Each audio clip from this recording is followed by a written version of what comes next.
देश की राजनीति में बहुत कम ही नेता हुए जो अपनी पार्टी से ऊपर उठे। कुमारी मायावती भारत की सियासत में एक ऐसा ही नाम है। दरअसल मायावती अपनी शुरुआती दौर से ही दलों से उठकर लोगों के दिलों पर राजनीति करने की कायल रही हैं। दलों और दिलों में संतुलन साधने का उन्हें हुनर बसपा सुप्रीमो यानी कि मायावती को बखूबी मालूम है, क्योंकि उन्होंने हमेशा से ही सत्ता की नहीं सिद्धांतों की राजनीति करी है। वहीं उनका नाम ऐसे नेताओं की फहरिस्त में शामिल है जिनकी हमेशा कथनी और करनी एक ही बनी है। उत्तर प्रदेश जैसे अहम सियासी सूबों की 4 बार मुख्यमंत्री रह चुकी मायावती ने राजनीति के बीच अपने समाज और दलित वोट बैंक को बहुत कुशल तरीके से सींचा है। हमेशा दलितों के उत्थान के लिए मायावती ने संघर्ष किया है। वो साल 1984 था जब बहुजन समाज पार्टी की स्थापना की गई। तब से ही मायावती ने गांव-गांव घूमकर लोगों को बसपा के मिशन से जोड़ा और आज तक वो इस काम को करते आ रही हैं। मिशन एक ही, प्रण एक ही, बस दलितों का उत्थान। उन्हें समाज की मुख्य धारा में लाने में सुश्री मायावती ने अपने पूरे जीवन को समर्पित कर दिया। मायावती ने बेजीवानों को आवाज दी। उनके लिए दलित समाज का हित हमेशा सर्वोप्रिय रहा। इसलिए रोहित वेमुला का मामला हो या सहारनपुर हिंसा का, उन्होंने समाज हित को आगे रखते हुए राज्यसभा तक से इस्तीफा दे दिया। बाबा साहेब अंबेडकर के सपने शासक बनों को उन्होंने पूरा किया और दलितों को स्वाभिमान से चलना सिखाया। उन्हें कई बार भारत के सबसे प्रभावशाली हस्तियों में नामांकित भी किया गया है। ये मुकाम उन्हें उनके कड़े संघर्षों की वजह से ही तो मिल पाया है।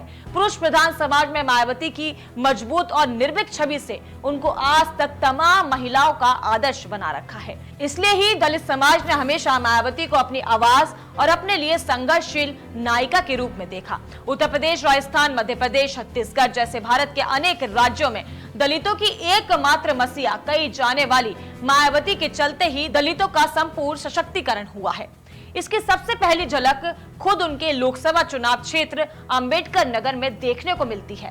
पहले अकबरपुर के नाम से लोकप्रिय छोटे से शहर को जिले में तब्दील करने का कुछ श्रेय मायावती को ही जाता है। यहाँ पर बड़े अस्पताल, कॉलेज और दलित वर्ग और पिछड़ी जातियों के लिए बड़ी आवासीय योजनाओं के पीछे भी मायावती का ही तो हाथ है। यही कारण है कि जिले के दलित बस्तियों में मायावती को आज भी भगवान की तरह पूजते हैं। जी हाँ, लोग कहते हैं कि उनकी वजह से समुदाय का डर खत्म हो चुका है। वे अपनी बात खुलकर रखते हैं। दलित समाज के लोगों का कहना है कि आज वे मंदिरों में खुलकर जाते हैं और तालाबों में ताल ठोक कर नहाते हैं। इस सब के बीच बस एक ही नाम है और वो नाम मायावती है। अपने समाज के लिए कुमारी मायावती ने अपने कार्यकाल के दौरान ग्राम्य विकास विभाग में तमाम तरह की योजनाओं की शुरुआत की थी, जिसमें महामाया आवास योजना और महामाया सर्वजन आवास योजना, काशीराम आवास योजना, काशीराम शहरी समग्र विकास योजना शामिल थी।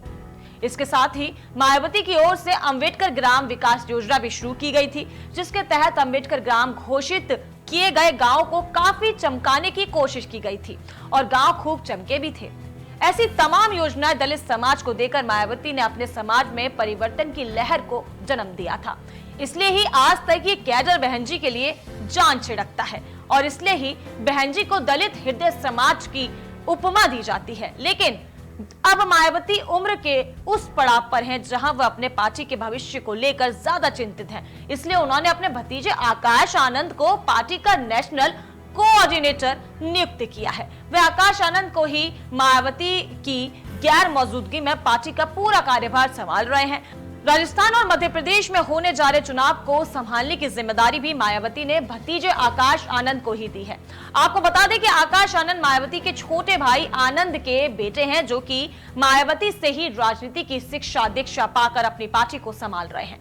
ऐसे में आपको क्या लगता है कि मायावती आने वाले विधानसभा और लोकसभा चुनाव में किस तरह का प्रदर्शन करने जा रही हैं? हमें कमेंट्स करके जरूर बताएं और इसी तरह की तमाम वीडियोस को देखने के लिए हमारे चैनल पॉलिटिक्स जंक्शन को लाइक करें, सब्सक्राइब करें और बेल आइकन प्रेस करना ना भूलें।